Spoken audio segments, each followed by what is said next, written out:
Welcome back, everybody. We're going to get started here in a second.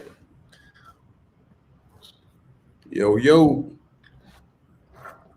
What's going on? Aaron and Sean here from the Bitcoin Bros. Everybody, welcome back to our live streams.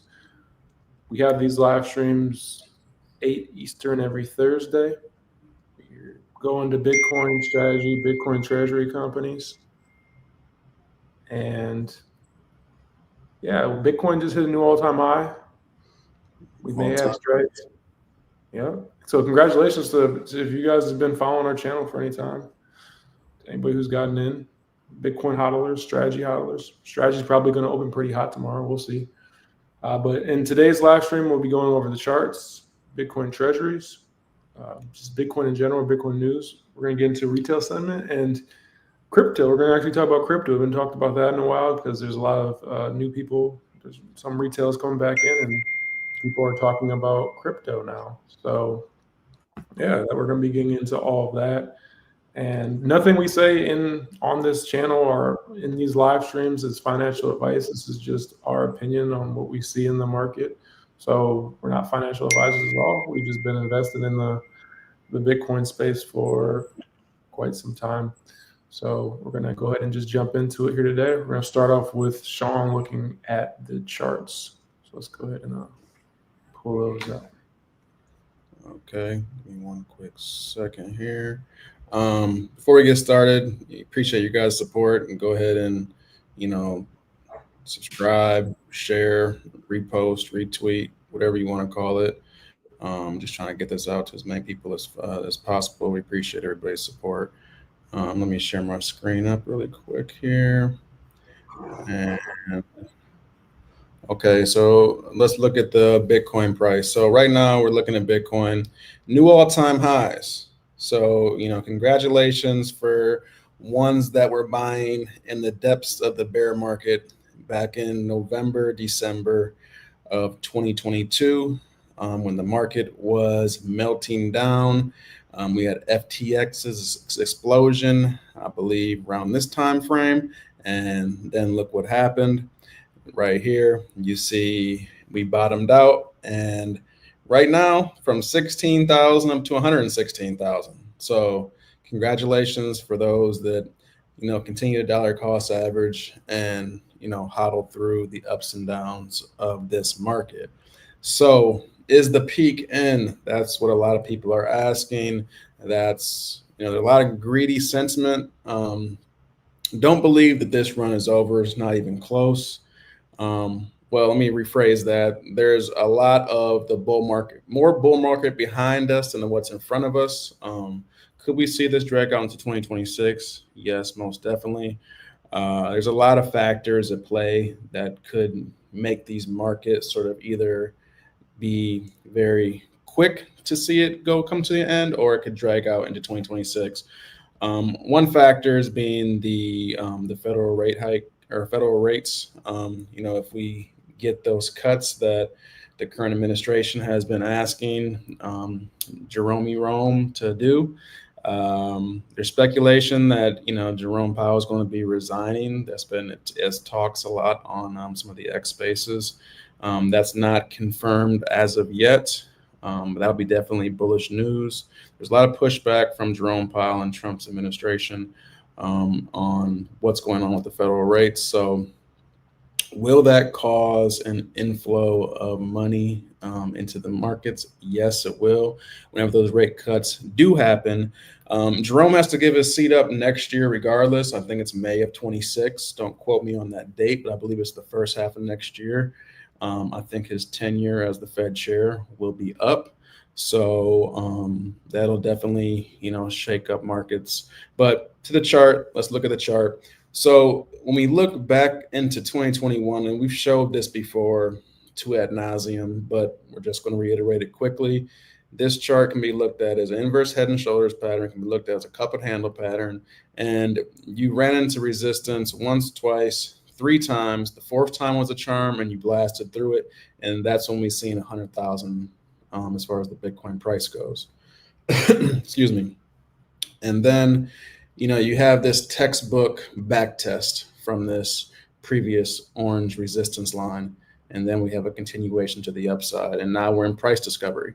So, looking at this is just beginning. The technical targets we've showed you before, just for, fun, we'll pull it down. We'll use the candle bodies, not the wicks. This is on the monthly time frame, and then pull this up to the breakout point, and where this would take us up to as far as a Bitcoin target. Let's see. I think it's about $320,000 is where this target goes. Will that happen? It's not guaranteed.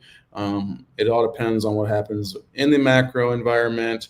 Right now, we are seeing a tremendous amount of buy pressure. There's a lot more Bitcoin being bought that's being mined on a daily basis. So that's just, one thing to be mindful of.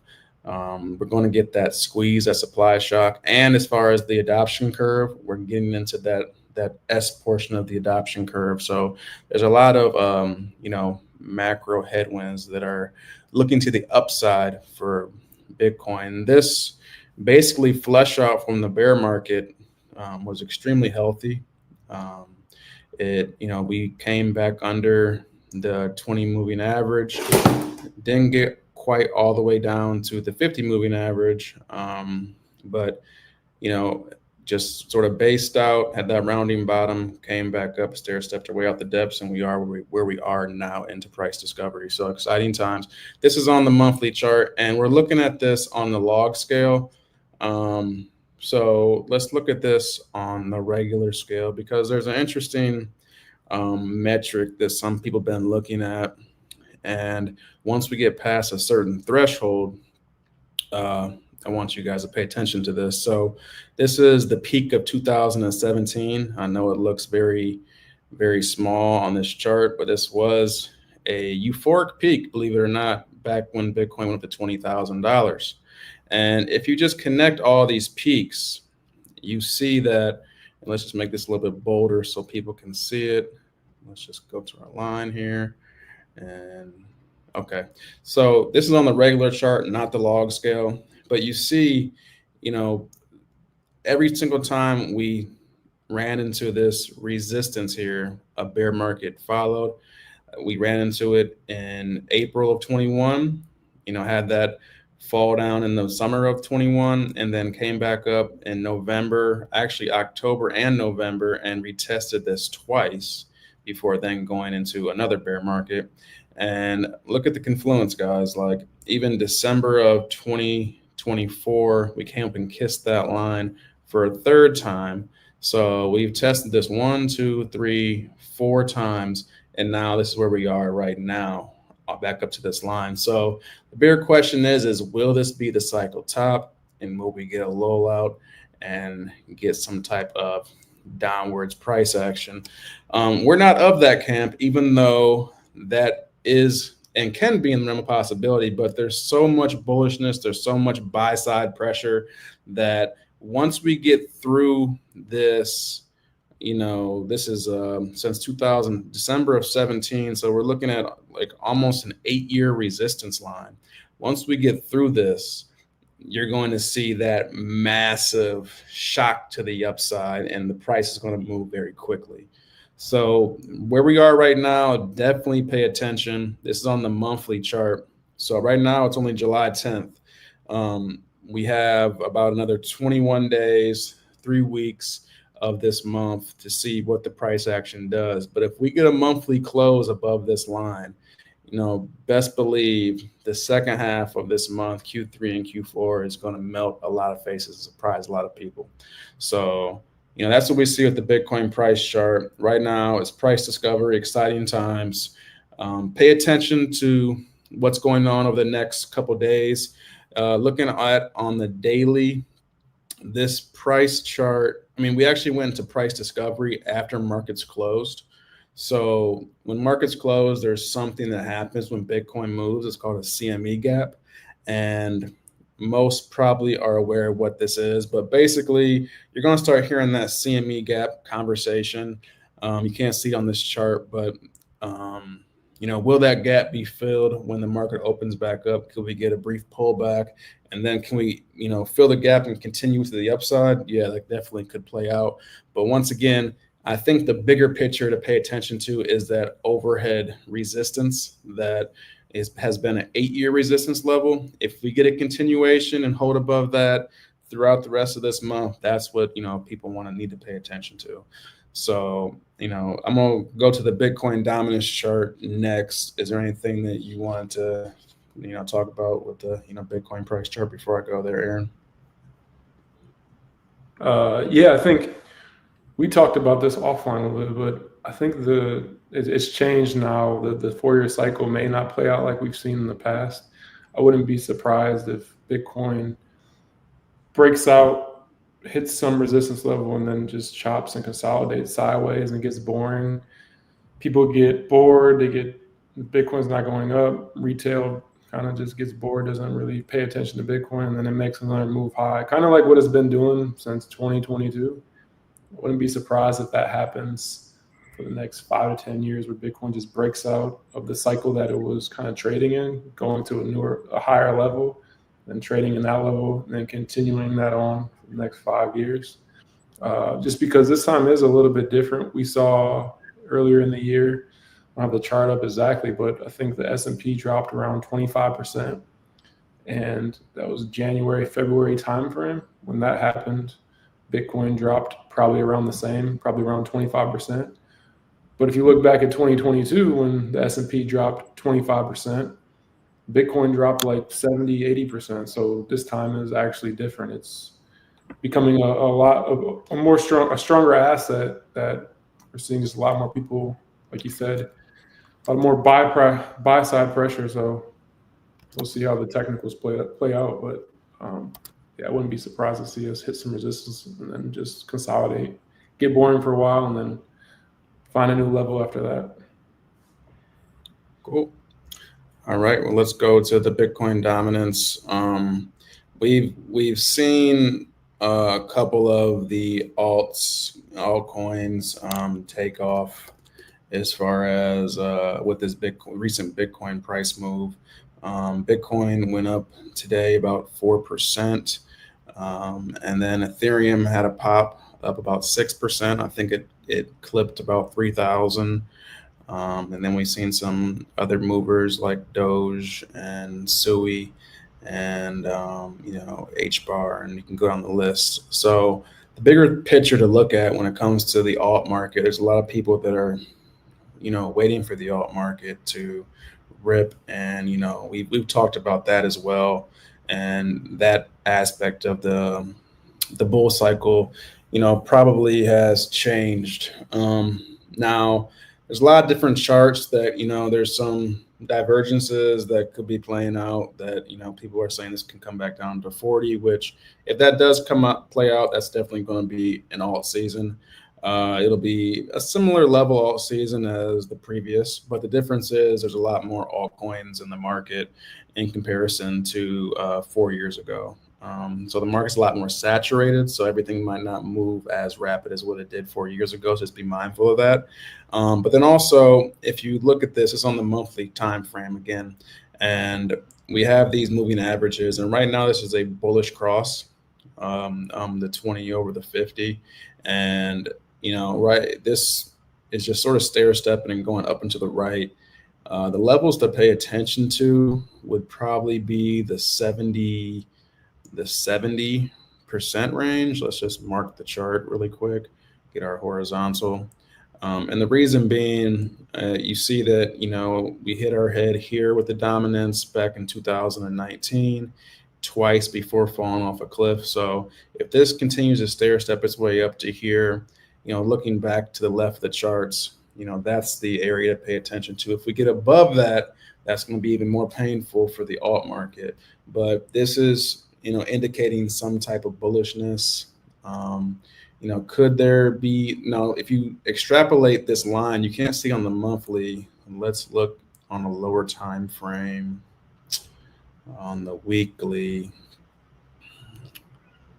So you see back here, we were above the 20 way back when, but hit our head on the 200 and got suppressed, tried to pop above it. It didn't happen. But right now, the 50 and the 200 are below the actual price action, and we're above the 20. So this is looking very bullish in our opinion when it comes to Bitcoin dominance.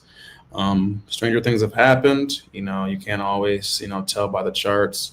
So just something to be mindful of and pay attention. While we're talking about alts, let's share sort of the alt metric for those that care about it.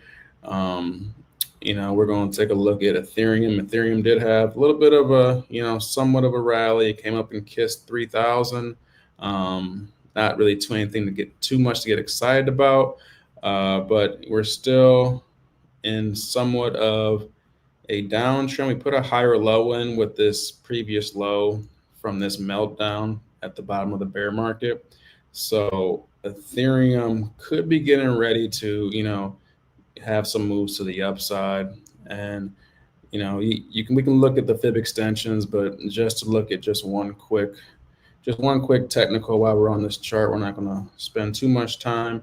If it does break through this, the upper levels to pay attention to, if Ethereum does take off, it would be about a $13,000 Ethereum. That could be some type of funky cup and handle pattern.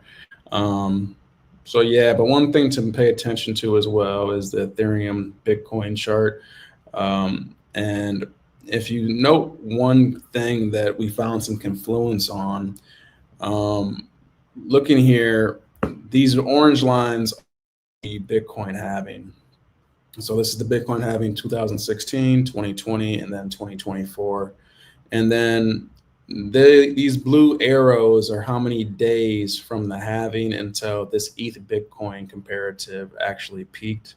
So from cycle to cycle, looking at 2016 to 2020, you see that the time actually elongated 335 days to 579 days. So doing the quick math on that, that's about like a 42% increase from 335 to 579. So after this halving, should you be surprised that, it sort of actually traded down and we haven't seen any type of upwards price action? But if you have that same rule set and you extrapolate this from 579, another 42%, that takes you out to 852 days. And that would take you to the middle of 2026 as far as when that potential peak around the time frame, if there's any confluence from cycle to cycle. So it's something to be mindful of. It's right now looking at the RSI, it's in the floor, so it can't go it can go further down, depending on if Bitcoin rips. So that's just something for people to note there. Did you have anything that you want to talk about there, Aaron? From a fundamentals standpoint with Ethereum, it's interesting because we're in the Bitcoin space and everybody's talking about the Bitcoin treasury companies and Bitcoin's at all-time highs. But with Ethereum, what's interesting, and we don't talk about Ethereum. I don't hold Ethereum, just put that out there. But what's interesting is you see Tom Lee, he actually is starting a company to do what I believe he's doing what Strategy is doing with Bitcoin, but with Ethereum. And you do have some companies that actually are putting Bitcoin or Ethereum as a strategic asset on their balance sheet. Now, do I agree with that? Personally, no, but it is interesting that Ethereum is picking up some steam here in terms of people are investing a little bit more into ETH. So it'd be really interesting to see how ETH progresses. And, it has so many competitors, Solana, Cardano, so many competitors. So we'll see if it wins. Last time I used Ethereum, it was terrible. I'm not sure if it's gotten any better. I probably haven't used it in 2 years. So from a usability standpoint, that's why I have never invested in Ethereum. Solana is, from a usability standpoint, is a lot better.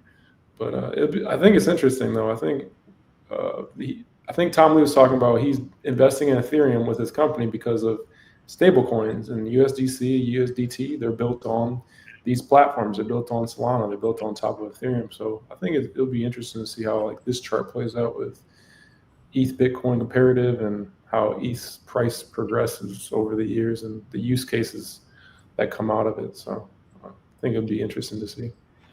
Yeah, one thing on the Ethereum narrative, just a few fun facts as of late. There are some highlights to the inflows as far as the Ethereum ETF goes. If you guys are familiar with Glassnode, you can check, data on there, and the data showed inflows of around like 61,000 ETH in the past week, with about 79,000 ETH in a single day, which is about 34 times Ethereum's issuance. So there's been a recent surge as far as the spot ETH ETFs. They pulled in $211 million, the second highest daily inflow over the past, I think, potentially this year, maybe the past 5 or 6 months. So there's definitely something there. So the people, we're the Bitcoin bros, and we don't really talk about altcoins too much, and we, are sort of Bitcoin only. But you'd be ignorant not to understand that this is a market, and there is opportunities. If you're looking for some arbitrage plays, be careful there. You can getting in and out of Bitcoin, trying to maximize your Bitcoin value. You can definitely get burnt doing that, but there's definitely some inflows there. It'll be interesting to see how this plays out over the next 6 to 12 months in the alt market. So just, we're just relaying the news and making sure that you guys are aware of what's going on. And then one interesting thing, just to piggyback on all of this, let's share this chart here and give credit when it's due. This is from Tech Dev. If you don't follow him on X, definitely do. Puts out a lot of good alpha, a lot of good charts, a lot of good things to follow. But basically what this is showing is a liquidity weighted business cycle, and where there's confluence from cycle to cycle.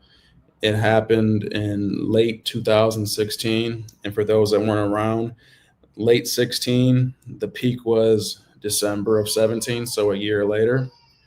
And then right here for the next cycle, it was late 2020, and this peak actually was in April of 21, but because of the running flat correction we had, the price peak for Bitcoin actually was in November. So you're looking about another year out. So right here, where this green uptick is starting to be had, is present day, mid 25. So if this mimics any of the other previous cycles, there's a probable chance that we're looking towards the middle of next year. And I found that interesting, just based from the lens of looking at this chart here. When we just looked at the day increase from 335 to 579, that's a 40 to 42% increase in days. If you extrapolate that to this present cycle post halving, you're looking towards the middle of 2026. So there's some confluence there. Like that's pretty interesting. So just something to note. I didn't know if you wanted to chime in on this chart, Aaron. No, I don't have anything. What was that chart from TechDev, that bottom line? Top line was Bitcoin price. Was that M2? Let me share that. The bottom line was liquidity weighted business cycle. Liquidity. And the top line was the Bitcoin price action. Okay. Yeah. No, I don't have anything else. Cool. Okay. So what's next? Let's look at that chart, the Bitcoin needed to retire chart. I think you had that one. Check that one out. Okay. You want to kick it off? Yeah. So Bitcoin needed to retire is 500K a year. We were talking about this the other day. I think what's interesting about Bitcoin, and it depends what your time frame is, but we were kind of looking at a 20-year time span, and I'll let you go a little bit deeper into this chart. But if you look at the amount of Bitcoin that's released every single day right now, it's around 450. And I think people say that that number isn't going to matter in the future, but I disagree with that, because as that number trends towards, it's going to zero, the number of Bitcoin that comes out every day. But as that gets smaller and smaller, if the price of Bitcoin is going up, that number that comes out every single day is important. I think this goes in with the retire. How much Bitcoin do you need? Because you want to know what Bitcoin's price is going to be in the future. And one thing that we looked at a couple of days ago was the number of Bitcoin that come out a day is 450 at around $100,000. I believe that's around $45 million a day. And we looked out 20 years in the halving, and I believe at 2045, the number of Bitcoin that will be produced every single day is around 15 Bitcoin. So if you look at it from that lens, well, what would 45 million, what is being produced right now? We got 100K Bitcoin, and the amount of Bitcoin that is being produced today is 45 million under the market. So if we have 45 million on the market in 2045, what would the price of Bitcoin be if there's only 15 Bitcoin that are produced every single day? That would put BTC at a $3 million Bitcoin. And there's charts out there, like with Saylor, he has a bear, bull, and like a kind of a middle point of where he sees Bitcoin going by 2045. And the bear is actually $3 million. So if you look at what do you need to retire with Bitcoin, you can kind of say, okay, well, Bitcoin will be at least $3 million in 20 years, not financial advice. But if you just look at, what the numbers are in the amount that comes every single day, and calculate your investments accordingly. So maybe you need 1 Bitcoin in 2045, and you have to take into consideration inflation as well. And I think this is what this chart's showing. So I'll let you talk a little bit more about that chart there. Yeah, so you can look at the CAGR when it comes to Bitcoin's return year over year, and you can extrapolate, whatever models you want. There's a lot of different models to pay attention to. You can look at the power law, you can look at stock to flow, you can, pick your model of choice. But, I think the bigger thing is Bitcoin's going up and to the right. But to take away from this chart is, it's saying how many Bitcoin you'll need. For this particular chart, it's for 500K a year, to live off of 500K a year. And it's all relative to your age. Obviously, if you're younger, you're going to need a little bit more. If your time horizon is shorter, you're going to need a little bit more. If you're older, you're not going to need as much. So all those data points are definitely a factor in this. But also, what people are sort of thinking about when it comes to this chart, well, I need X amount of Bitcoin, and then I can sort of, pick off, how, 500 in this chart, 500K a year. I can sell that every year, year over year. And that's not the idea here. So basically you can borrow against your Bitcoin. Because when Bitcoin goes to 500 to $1 million, banks are going to be involved. There's going to be a lot more lending institutions that are going to be in this space, federally regulated lending institutions. So with that, if you just make sure your loan to value stays at a low percent, the idea is that you can borrow against your Bitcoin, and then you can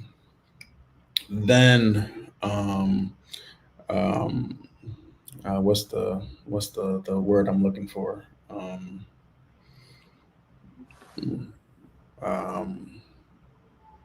Repurpose the loan. I can't. The word's not coming to me. But you can basically borrow against your Bitcoin and then take another loan out against it, because Bitcoin year over year is supposed to be going up and up and up. Now, in the event that the first year you do it, it goes down, you just have to sort of, that's why you give yourself a small loan to value. You don't want to do a 50% loan to value or 60% loan to value. You can basically borrow against your Bitcoin, and when you borrow against it, that's not a taxable event, and you can just live off of those borrowed funds. and keep borrowing against it to pay off the old loan, repurpose the new, and rinse and repeat. So I think that's the bigger takeaway here. You don't need to, divvy out all the years and then sell 0.0 or whatever the price of Bitcoin is to get 500K. You can borrow against it. But yeah, definitely, if you haven't seen this chart, I believe Sminston I believe he is the author, and he went in if you need 100K per year, 200K. It was really granular. Check him out. It's definitely a pretty cool illustration of how you can utilize Bitcoin, especially when we're going through this adoption curve. Institutions and financial institutions specifically are going to be getting involved. You'll be able to now use your Bitcoin as collateral to pull loans versus just selling it and getting a capital gain. That way you always retain the Bitcoin, because the thought process is if Bitcoin's $2 million and you're taking 200,000, that's a small piece of the Bitcoin, and you still technically own the other, in that scenario, $1.8 million in Bitcoin. So year over year, that 1.8 is going to grow for you and going to continue to grow. So you can just continue to chip off, and while Bitcoin, continues to appreciate, and you're not just, selling your asset. That's why the rich don't sell scarce assets. They just borrow against them, borrow. And then eventually one day you'll die, and then those assets then get passed down to, however you have your estate set up. So that's just, we wanted to make sure people were privy of this chart. Shout out to Smithston if I'm saying that right. Okay, cool. So next, I think what we wanted to talk about was MicroStrategy. Did you want to start with anything before I get into this chart? Nope. Okay. Cool. So MicroStrategy has been making a move, and it is going to be on a lot of people's radars. A lot of people were falling asleep on MicroStrategy. There's been a lot of noise with Bitcoin treasury companies. Some of them treasury companies are going to be players that are definitely need to be saluted and recognized. But the 600-pound gorilla in the room that people were falling asleep on because the price action wasn't moving, and X, Y, and Z, saylor's hitting the ATM too much, and blah, blah, blah. Like, that is still the benchmark when it comes to Bitcoin treasury companies. Saylor is the one that sort of paved the road for all these other companies. Not saying that none of the other companies don't have value, because they definitely do. And we'll talk about some of those in a little bit here.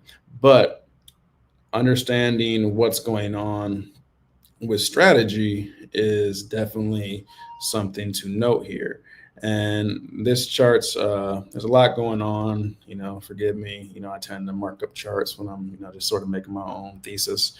But you see, back in the bottom of the bear market, we finally had that lull out, and then this was early 23. Strategy then popped, and then it hit a ceiling, a temporary ceiling. And this was, we've had a 10-to-1 split since then, or was that, I think that was since then. I can't remember if that was in 2024 or what. I think the split was in 24, but regardless, it hit the ceiling, and what happened? It lulled out.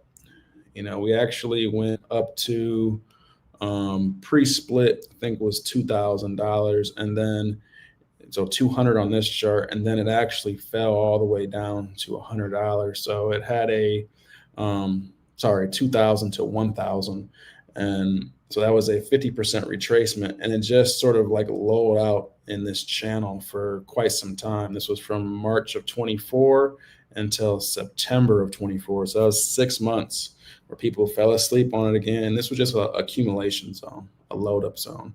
And then look what happened once it got out of that range. That range top to pay attention to was the one around with the candle closes on the monthly. It was about 1,700. So once we popped above that and got a lot of price action above that, then we had that major euphoric run up, and actually went up to, pre-split or post pre-split, it was over $5,000. With the post-split, $550, I believe it was. And, because there was so much euphoria over here, we had to have a cool off. And then look what happened. We just had this lull out once again. And right here is when Saylor started to hit the ATM extremely aggressively. And I think he bought a couple hundred thousand Bitcoin during this time frame. And people were getting extremely pissed off because of what he was doing. Some people were in call options, and that's never a good position to be in if the ATM is getting smashed to high hell. But besides that point, you see that the price went up to $530 and also had a retracement back down to $233. So over a 50% retracement. But this happened back in November of 24, and it looks like we had about a 7-month lull in this range with that top to pay attention to around the $400 mark. And look what just happened really today with this Bitcoin all-time high move. We closed around 421. So we, don't be surprised, strategy, makes a move up, to $600, $700, $800, potentially $1,000. I think this looks like some type of flag pattern that we drew, the target up to about 1,100. So, strategy still has, some gas in the tank. It's not to be discounted. It's definitely going to, melt faces. And they also have the S&P inclusion that's coming up in the second half of this year. So that's definitely going to be another catalyst. So you got that paired with Bitcoin potentially going, extremely parabolic, all these other Bitcoin treasury companies, and, a lot of euphoria that's going to potentially be in the market come the second half of this year. So, that's what, we see with strategy. I don't know if you wanted to weigh in on that. Yeah, I'll talk a little bit about, I think this is what people aren't understanding. This next quarter or even this next year, there could be like some crazy gains for BTC in a short period of time. Because like you said, I just looked it up. Strategy in Q4 last year bought, I think it was 220,000 Bitcoin in just Q4. And that was the mania. Strategy was the first company to actually do the MicroStrategy strategy. And, the trading volume was crazy. The MNAV was expanding. I believe the MNAV went to maybe 2.5 to 3x, and they were just tapping the ATM, buying Bitcoin. And what people don't realize is that could happen again. And if that happens again, and let's say the MicroStrategy MNAV goes to 3x, maybe the S&P inclusion is what gets it there. Maybe we get that S&P inclusion Q3 or Q4, and the MicroStrategy MNAV goes to 3x. Trading volume shoots up. And then if we get like retail to come in and they're like excited because strategy's price is going up, like what we saw back in November, and it's going to like $1,000 or something. What's going to happen is it's not just strategy this time around. We have strategy, we have Metaplanet, we have AltBG, H100, smarter web companies. There's so many companies now. We've talked to a lot of the CEOs on our channel, and they're doing the exact same thing that Michael Saylor's doing. And these companies don't have MNAVs of 2. Some of these companies, MNAV is 10x. Potentially, it could get as high as 20 or 30x. So if we're in this euphoric period where strategy's MNAV is expanding maybe 3, potentially 4x, you have Metaplanet's MNAV expanding. You have AltBG's MNAV expanding, and they're all buying Bitcoin. Like if strategy's MNAV goes up 4x and they end up hitting the ATM, they could buy a massive amount of Bitcoin in a short period of time. He bought probably $20 to $30 billion worth of Bitcoin in a single quarter. So they could potentially do that same thing or more in a quarter to come. And then you have Metaplanet, who could be doing $20 to $30 billion, and you have all these other companies who could be doing 10 to 20, $30 billion. So now it's not just strategy doing it. You have all these companies doing the same thing. And that's going to put a lot of buy pressure on Bitcoin. And that's where I think you may see like the euphoric run up and then a huge correction down. if we do get a lot of FOMO around what I think strategy would be the one that starts it, and then people would just speculate down the ladder into like Metaplan and all the other ones. And if we see like the MNAV expand for all these companies, we could really see the Bitcoin price just balloon in a short period of time, because it'd just be billions of dollars just being bought up on a weekly basis. So yeah, I think that's something that I don't think people are really thinking about, is how euphoric the situation could get now that it's not just strategy doing it. There's I don't know how many companies are doing the MicroStrategy playbook, but it's a lot. So on this list on the BitcoinTreasuries.net, I mean, some of these companies don't even have one whole Bitcoin, close to zero. But there's 140 companies on this list, and since they've all been buying, is about 853,000 Bitcoin that's been acquired. Obviously, strategy has 600,000, close to it. So within a short window, there's been over 250,000 Bitcoin. This is just public companies. There's private companies, there's government entities, and we're just looking at the public companies list. So just keep that in mind as well. So, I mean, the private companies, we can look at all this as well, and you can see, sorry, I went down too far. There's 290,000 Bitcoin that's been bought there. And then government entities, you can see there's 527,000 Bitcoin that's been bought there. And well, you can't really say bought. Some of this has been seized, like for instance, like the US, that's from seizures and such. But like El Salvador has been buying Bitcoin every day. They have 6,200 Bitcoin. And these are only 12 countries. Keep that in mind. And the ETFs and exchanges, like this is a big one here. So 1.5, almost 1.6 million Bitcoin been bought. So, I mean, the arms race is here. We're just talking about public companies, just because these treasury companies have been hot as of late. And it's something to definitely be mindful of. There's a lot of euphoria in the market, and we believe the market's going to continue to uptick. But some people are saying, "Oh, is there ever going to be a bear market?" Yeah, that's how markets work. Markets just don't go up and to the right. There is a lot of buy side pressure present day when it comes to Bitcoin, and one thing to be mindful of, that right now we're seeing the tide turn, as I mentioned earlier, with the Ethereum ETF and such, with some of the players that are buying that. But the ETFs also sell. So, they don't always just acquire. Now, these public companies, for the Bitcoin treasury strategy, that's totally different animal. Like, they're buying to never sell. So there will be some forced liquidations for some companies that have too much FOMO and they over lever and such. So some public companies that are doing the strategy playbook, may end up getting liquidated if Bitcoin has a big drawdown. So that will happen. It will come. It will happen, and we will see, some type of cascade event to the upside and also downside. So, but as always, we looked at the chart just a little bit ago. If you bought that bottom, and you'd be in substantial profit right now, and the highs are always higher and the lows are always lower, so the trend's up and to the right.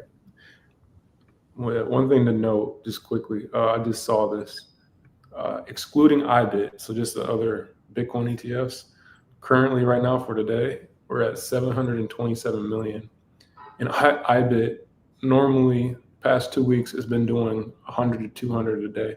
So we're looking at an inflow today from the ETFs around like 850 to probably 950 after IBIT's numbers come in. So almost $1 billion buy from the ETFs today, which is crazy.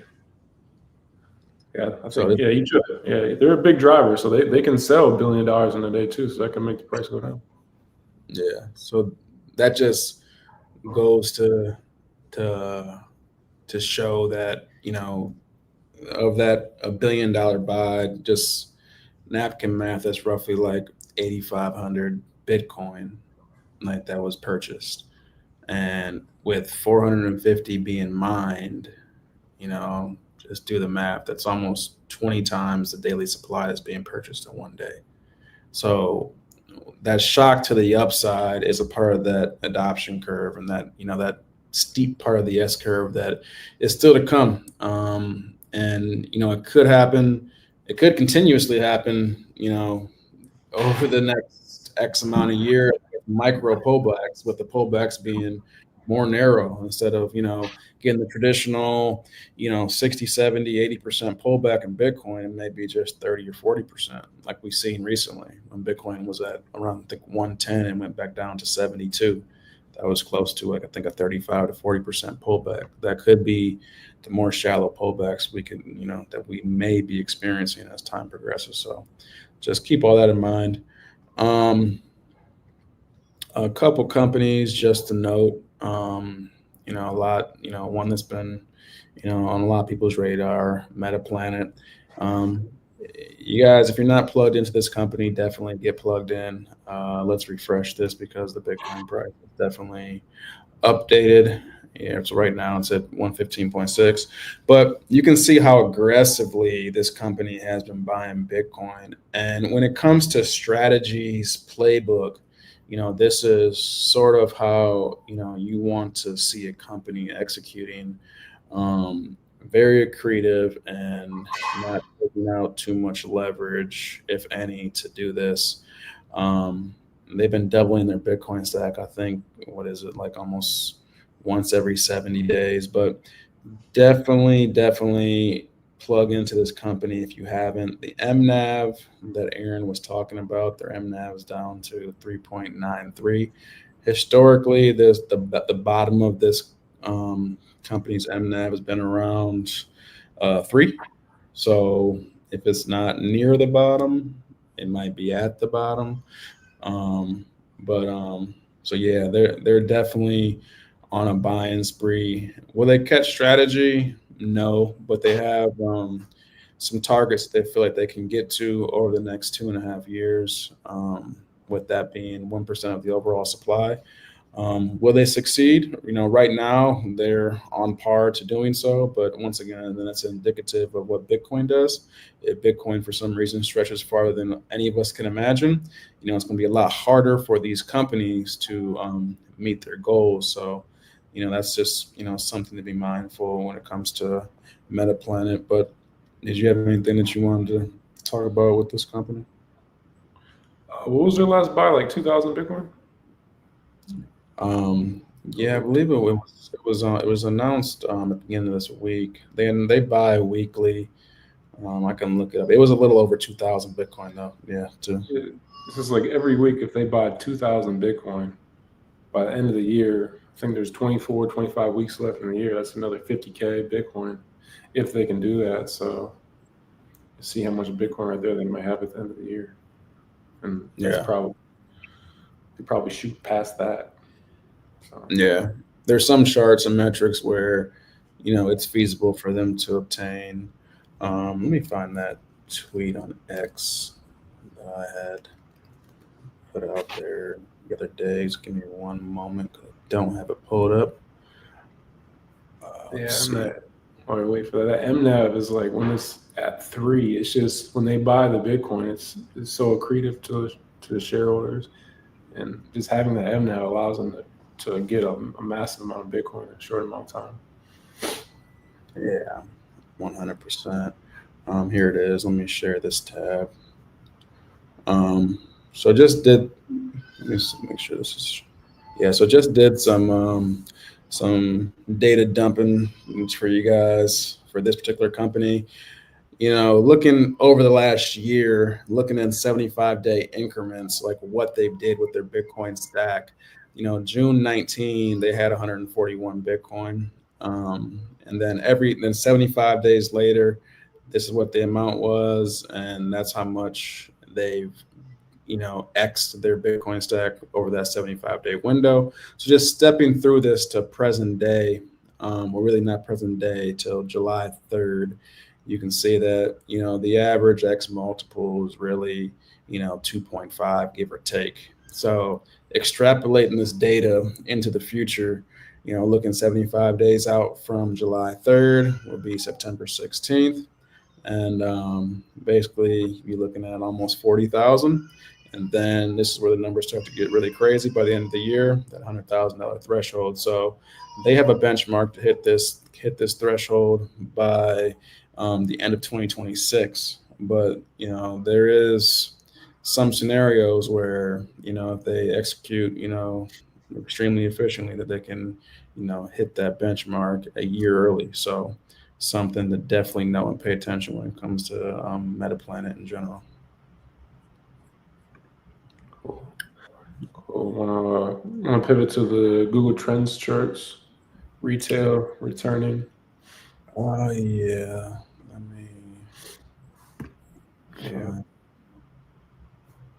Where that went. I don't know what happened to that chart, but I will go ahead and find it really quick.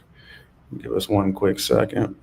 Anybody in the chat, has anybody asked you about Bitcoin or crypto? If they know you're invested in your friends or family, have you seen retail sentiment coming back yet?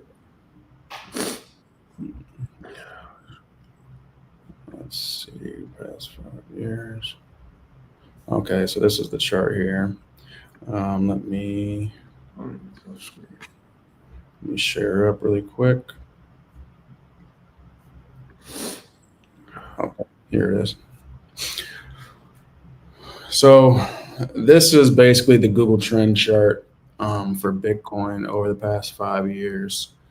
And as you can see, this chart, even if we look, I think if we pull this back, I'm not going to go any farther, but even if you look at 2017, like it would basically correspond with the bull market. When the bull market would be on, retail, this is retail up here. Retail would be, searching, doing Google searches on Bitcoin, crypto. And then, this was almost near the peak. So that has been a consistent trend from cycle to cycle when looking at the 2016, 2017 cycle and 2020, 21 cycle. This time is a bit different. So you see in the bear market, the Google trend tends to go down towards the floor with the search sentiment really not, getting too much above 20. This was the depths of the bear market. I think the lowest point, it got to 15.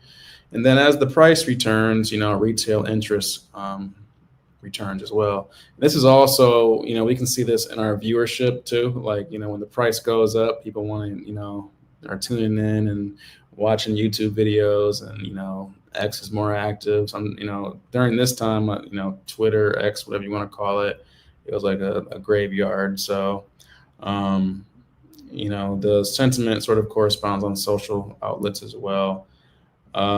So this is when Bitcoin had a run up here, November of last year. And this is when Strategy also had that run up over $5,000 or 500 post split. But as you see, we're still in the floor. Like Bitcoin is putting in new all-time highs, and we're in bear market territory when it comes to Google Trends. So yeah, retail is just not even paying attention to Bitcoin. Like, it seems that, retail maybe just feel like they're priced out, which the average person, can't, afford to buy, $115,000 worth of Bitcoin. Is that the right mindset to have?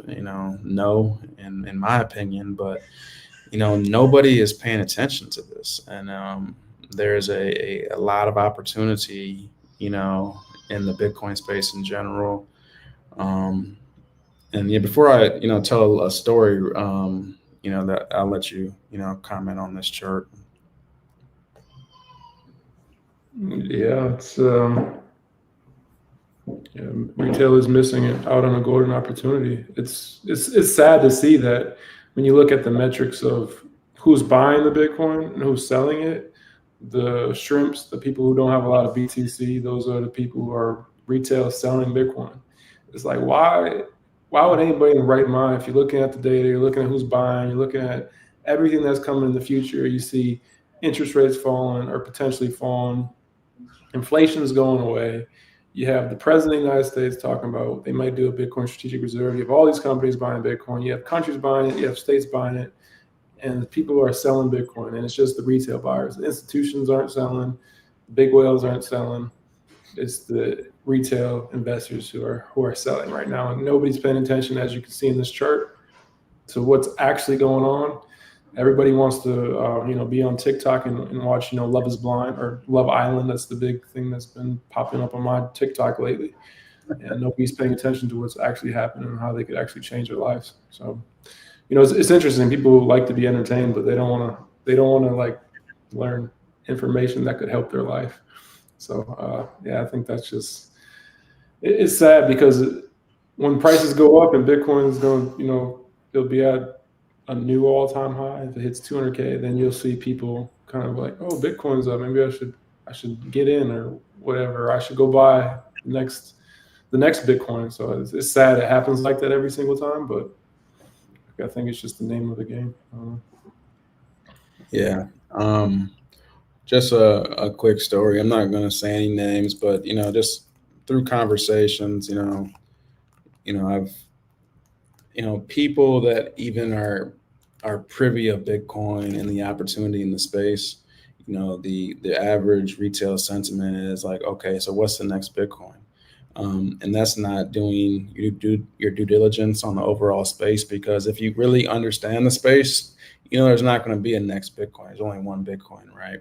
And we don't have to go into the reason why that is, but there was a general conversation that was had where somebody was trying to convince somebody about why XRP is going to $1,000 next year. And like, if you just understand the tokenomics of the given asset that you're, when it comes to the crypto space, if you understand like, market caps and how the actual price even comes about, then you'd really be like, you understand how ludicrous that sounds, $1,000 XRP by next year. That would put an astronomical market cap on XRP. Nothing against XRP. I personally believe XRP is going to go up. I think there is a use case potentially there. So I don't have anything bad to say about the XRP army or the XRP ecosystem or what the XRP team is doing. I salute to them. Brad Garlinghouse, are definitely informed on, the team over there. But, just retail is just looking at numbers on a chalkboard and saying, okay, I see Ethereum is $20-something $100.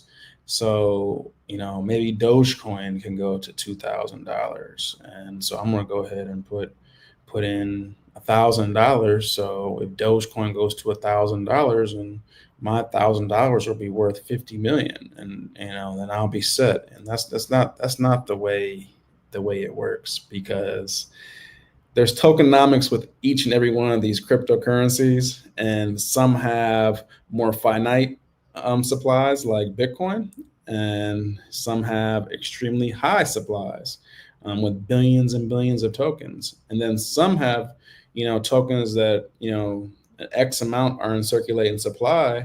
And then if you look what the team's doing, the team might be releasing, you might be only 30% in circulating supply, and over the next 18 months, there might be, 90% of the rest of the supply released. So, what's that going to do to the price if the demand's not there? So, you just, understanding the tokenomics, token metrics is definitely a good platform. If you're not privy, you can get privy. It's crazy that, just to hear some of these conversations, and you try to rear the conversations back and say, well, let's have some logic here. Let's look at the math. And the tribalism is just like, it's real. Like, it's, people don't really want to hear what they don't want to hear, because they've already themselves on, they already bought their yacht with their $1,000 of Dogecoin, or whatever token that, that you choose. And it's, you really, if you get into these markets, this is, just unsolicited advice, not financial advice. Just do your homework. Just, you know, put your 10,000 hours of, study time in. You have to really thoroughly understand not just where you're parking your money, but what this new ecosystem is. Because even over the past 6 months, with all these new Bitcoin treasury companies, there's so many different rabbit holes and so many different strategies that these companies are coming up with that even strategy didn't do at first. Like, we talked about this with AltPG, like they're doing a very unique way to offer, convertibles to some of their investors. Is Bitcoin denominated. So like all this stuff is brand new to the market, and it's a learning curve, even with people that's been in the space for, almost a decade. So, it's just, you just have to really just do your due diligence and understand, what you're getting into, and try to stay away from the tribalism. Like try to, the best that you can. And that's what I'll say about this chart. Yeah, people are looking at where people aren't looking at where Bitcoin's going. They're looking at like where it's come from, and they're like, well, Bitcoin went from $0 to 100,000. Maybe my Shiba Inu token is going to do the same thing. So if we're going to go into a crypto bull run, everybody that's watching this call, you'd be prepared to tell your friends and family members that your Shiba Inu is not going to $1. It's just not. So yeah.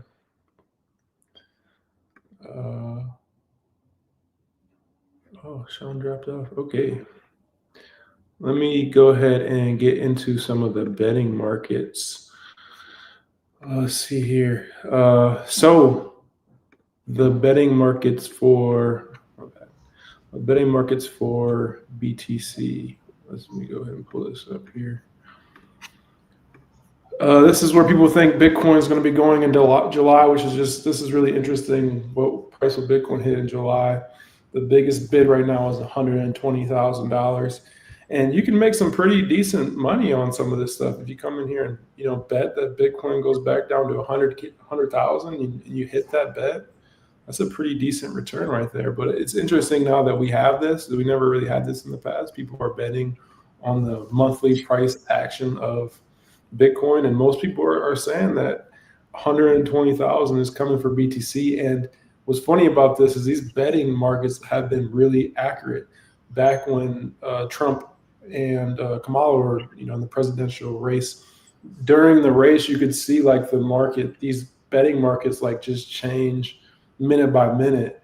And the betting market like knew Trump was going to win even before like CNN, CNBC, Fox were actually announcing that Trump won the race. It was like a 99% chance Trump won the race. And then you got CNN coming out, Fox coming out like, 20 minutes later saying it. So I just think this is pretty interesting to look at, like what price will Bitcoin hit in July? And people are saying it's going to 120. So that might be what's coming next. Yeah, it seems that, personally, I believe that, 120 to 130 might be the next leg up, could be higher. Be interesting to see what happens when we get there. If we get a lull out, we sort of get that, that trading range that we've had the last few stair steps up. It'll be very interesting. But one thing I wanted to sort of touch on the last conversation. Shout out to Carlton's Way. It's not too late, considering that Bitcoin will be into millions. So if you give yourself a 20-year time horizon and you just extrapolate the CAGR, 20 or 30% year over year, whatever you want to do, and you'll see that Bitcoin is going, upward somewhere close to $10 million a coin. And that sort of corresponds with, almost every model out there and the adoption curve and everything as such. But when it comes to that lens, right now, Bitcoin, let's give or take a few thousand between friends. Bitcoin's $100,000, right now, even though it's 115.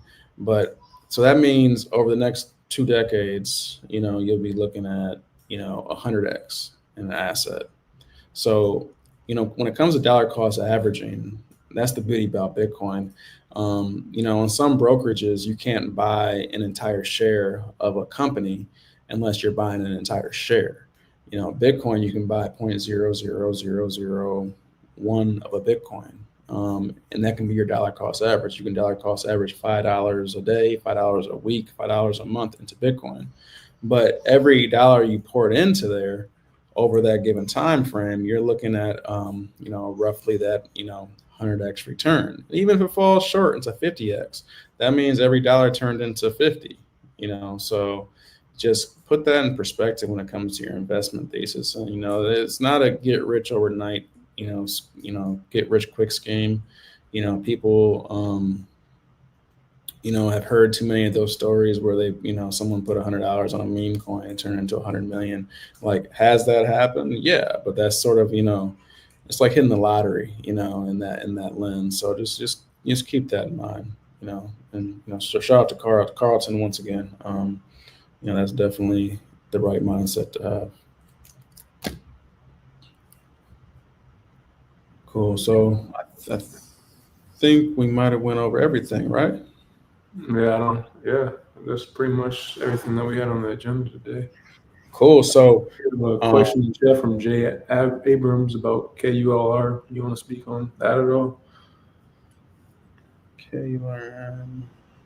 It's not buying holding to become a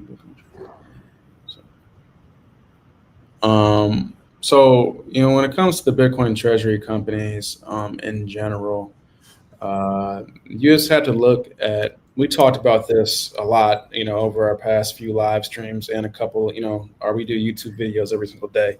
But you have to, have a great temperature check on the team, and also, the, what their history is when it comes to Bitcoin. Some thought leaders in the space have been a little bit more in the forefront.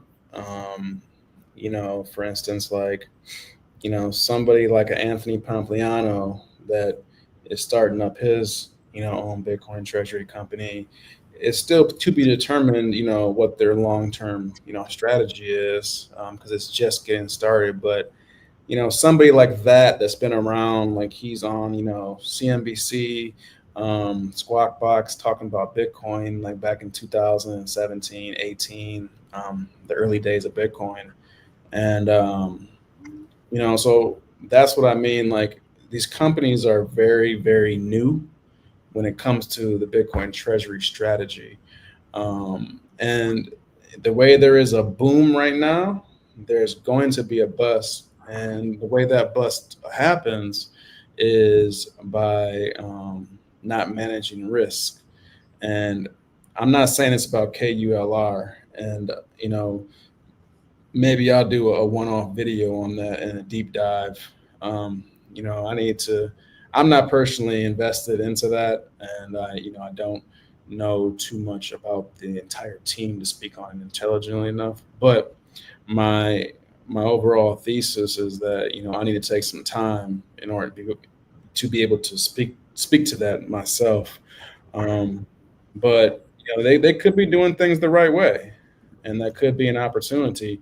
But with some of the newer companies, they don't have longevity. So that's the thing. Like, we talked about MetaPlanet. We talked about a slew of other companies too. We've interviewed a lot of CEOs on our channel. But longevity in the space, when it comes to Bitcoin treasury, is something to, note and pay attention to, because, you have to have consistency and conviction the same way Saylor did. And there's a lot of similar characteristics as to what MetaPlanet's doing in comparison to the early days of strategy. Now, will the outcome be exactly the same? That's not guaranteed. That's all about the risk of the investment. But based off of their team, based off their execution, based off their debt, based off of their basically their entire Bitcoin thesis. A company like Metaplan is very nimble. They don't have too much overhead. They sold all their hotels, and they have less than, I think, 25 employees, maybe less than that, might be less than 20. So they're not paying out a lot in payroll. So there's like all these other considerations when you look at the balance sheet, look at the books. You have to look at all these, balance. You got to look at everything. You can't have any stone unturned. And as far as that particular company, I'll do a deep dive on it, Jay, 100%, and we'll do a video on it, and hopefully, if it's something that that we like, maybe we might be able to get them on the channel. Yeah. One thing I will say about KULR, I've been noticing them just in the updates we do. They've been stacking pretty aggressively. But like you said, Sean, you got to do a deep dive and understand the team and everything else. But one thing I have noticed with some of these Bitcoin treasury companies, the ones that have the highest MNAV, the most hype around them, tend to be the leaders in their country. That's what I'm noticing right now. So you look at like saylor and you look at KULR. I'm not sure if KULR is doing the MicroStrategy playbook. If they are, their MNAV is similar to where MicroStrategy's is. And I think that's because they're not the first in their market to do it. But if you look at Metaplanet, they've had expanded MNAV, and all that's based around hype. If you look at AltBG, they were the first in their market. Their MNAV's huge.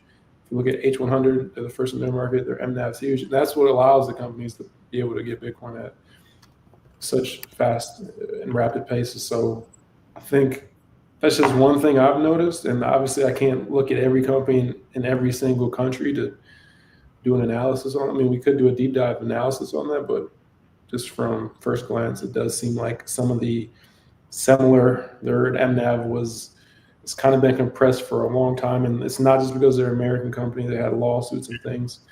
But yeah, well, I mean, any company buying Bitcoin, they should be good in the future, but we'll see how it plays out.